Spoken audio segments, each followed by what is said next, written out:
રાધનપુર નગરપાલિકાના સફાઈ કર્મચારીઓના પડતર પ્રશ્નો મામલે તત્કાલ કામગીરીની માંગ, ઉપવાસ આંદોલનની ચીમકી વચ્ચે પાલિકા તંત્ર સામે વાલ્મીકી સમાજનું આવેદન। રાધનપુર નગરપાલિકા દ્વારા અન્ય સમાજના સફાઈ કર્મચારી સફાઈ કામગીરી ન કરતા હોવા છતાં પગાર ચૂકવવા અને તાત્કાલિક રાધનપુરની સફાઈ કામગીરી કરવા બાબતોની મુદ્દો હાલ ચર્ચામાં છે। આ મુદ્દે સમસ્ત વાલ્મીકી સમાજ ગુજરાત દ્વારા ચીફ ઓફિસર રાધનપુર નગરપાલિકાને આવેદન પત્ર પાઠવવામાં આવ્યું છે।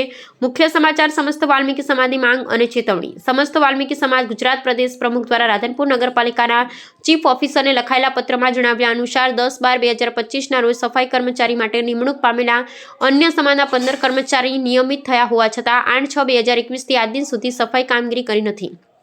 રાધનપુર નગરપાલિકામાં વર્ષોથી વાલ્મીકી સમાજના રોજમદારી સફાઈ કર્મચારી પ્રથમ પ્રામાણિકતાથી કામગીરી કરે છે, પરંતુ નિયમિત થવા છતાં પણ તેમને પગારમાંથી વંચિત રાખવામાં આવ્યા છે। જ્યારે ઉપર જણાવેલા 15 કર્મચારી સફાઈ કામગીરી ન કરવા છતાં તેમને પગાર ચૂકવવામાં આવી રહ્યો છે। આ અંગે સરકાર દ્વારા આઉટસોર્સિંગથી ભરતી કરવાના આદેશ પર 15/8/2022 સુધી તમામ સફાઈ કર્મચારીને હરહંમેશ સફાઈ કામગીરી કરવી જરૂરી છે, પરંતુ રાધનપુર નગરપાલિકા પરિપત્રનું ઉલ્લંઘન કરી રહી હોવાનું સમાજે જણાવ્યું છે। અગાઉ અનેક વખત લેખિત તથા મૌખિક રજૂઆતો કરી છતાં આજ દિન સુધી કોઈ નિરાકરણ કે કાર્યવાહી થયેલ નથી। આ મુદ્દે નગરપાલિકા દ્વારા 7 દિવસમાં સફાઈ કર્મચારીને નિયમિત કરવાની કામગીરી સોંપવામાં નહીં આવે તો વાલ્મીકી સમાજ ઉપવાસ આંદોલન પર બેસવા મજબૂર થશે।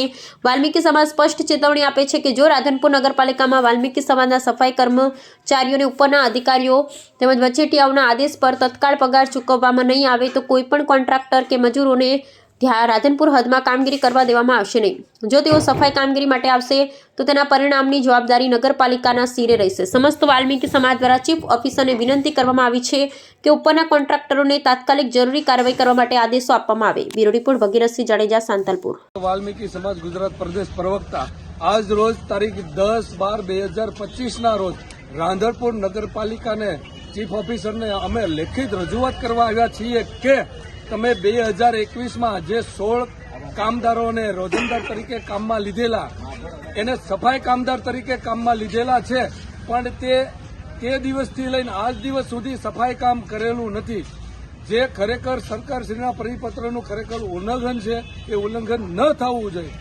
અમારે અગાઉ પણ અરજી અને રજૂઆત કર્યાના લીધે આ લોકોનો 3 વર્ષનો પગાર દેવામાં આવેલો નહોતો, પણ આ લોકોના મળત્યા ચીફ ઓફિસર આવી ગયા ત્યારે એ લોકોનો 3 વર્ષનો પગાર એકી સાથે આપી દેવામાં આવ્યો।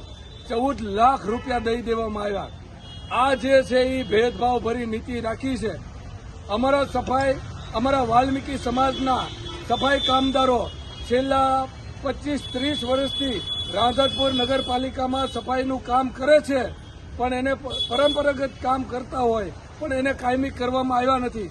એને લેખિતમાં અને મૌખિકમાં બાંહેધરી આપી હતી કે અમે તમને જ તે કામમાં લેશું, પણ કામમાં લેવામાં આવ્યા નથી, જેથી અમારી સમાજની સાથે અમારા સમાજના વ્યક્તિઓ સાથે હળહળ અન્યાય થયો છે।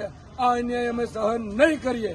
જો આ બાબતનો નિર્ણય 7 દિવસની અંદર નહીં આવે તો ન છૂટકે અમારે રાધનપુર નગરપાલિકાના સફાઈ કામ અને ગટર સફાઈ કામનું કામ બંધ કરવું પડશે અને અમે અમારી માંગણી અને અમારા હકને અધિકાર લઈને રહીશું, એમ આપણે મીડિયાના માધ્યમથી કહી છે।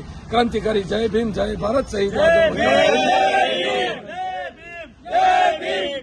સમસ્ત વાલ્મીકી સમાજ ગુજરાતના માધ્યમ દ્વારા રાધનપુર નગરપાલિકાને જે 16 સફાઈ કામદાર છે અન્ય સમાજના, તે સફાઈની કામગીરી કરતા નથી અને સફાઈ કામદાર તરીકે નિમણૂક મેળવીને આજે 4 વર્ષ પૂર્ણ થયા, સફાઈની કામગીરી કરતા નથી, તો નગરપાલિકાના ચીફ ઓફિસરને અમે 7 દિવસનું અલ્ટિમેટમ આપ્યું છે કે જે તમારા મહામાસીના જે કામદારો ભર્યા છે તેની પાસે ફરજિયાત જે કામગીરી વાલ્મીકી સમાજના કામદારો કરે છે તે કામગીરી આ 16 કામદાર પાસે લેવી, અને જો 16 કામદારો પાસે કામગીરી લેવામાં નહીં આવે તો 7 દિવસ પછી ધરણા પ્રદર્શન, આંદોલન આવું બધું કરવાની ફરજ પડશે। 14/9/2022નો પરિપત્ર છે સરકારશ્રીનો કે રોસ્ટર પ્રથામાં જે કોઈ નોકરી મેળવે તેને ફરજિયાત સફાઈની કામગીરી કરવી પડશે। સેનિટેશન વિભાગમાં આવતા તમામ કર્મચારીઓને એક સમાન કામગીરી કરવી પડશે। તો જે અન્ય સમાજના સફાઈ કામદારની નોકરી મેળવે છે કે ડાયરેક્ટ સેનેટરી ઇન્સ્પેક્ટર બની જાય છે, બાગ બગીચાના મેનેજમેન્ટ કરવા માંડે છે, ડ્રાઇવિંગ કરે છે અને ટેબલ વર્ક કરે છે, તો આવા ડમી સફાઈ કામદારોને 3 નોટિસ આપીને સરકારના પરિપત્ર મુજબ છૂટા કરી દેવા જોઈએ। આને કોઈ વાલ્મીકી સમાજના લોકો જે સફાઈ કરે છે, જેને પૂરતો અનુભવ છે, તે પરંપરાગતથી સફાઈની કામગીરી કરે છે, અને અન્ય સમાજના જે માત્ર ને માત્ર ખાલી પગાર લે છે, તો આવા 4 વર્ષથી જે રાધનપુર નગરપાલિકામાં સફાઈ કામગીરી કરે છે કે જે સફાઈ કામદાર તરીકે ફરજ બજાવવામાં છે, અમારા વાલ્મીકી સમાજના એક પણ કામદારને રોસ્ટર મુજબ લેવામાં નથી આવ્યો. તો આવા 16 કામદાર સામે રિકવરી પરત લેવામાં આવે અને આ નગરપાલિકા ફરીથી ભરતી કરે અને વાલ્મીકી સમાજનો સમાવેશ કરે કે વર્ષોથી જે રોજમદાર તરીકે ફરજ બજાવે છે. જય ભીમ.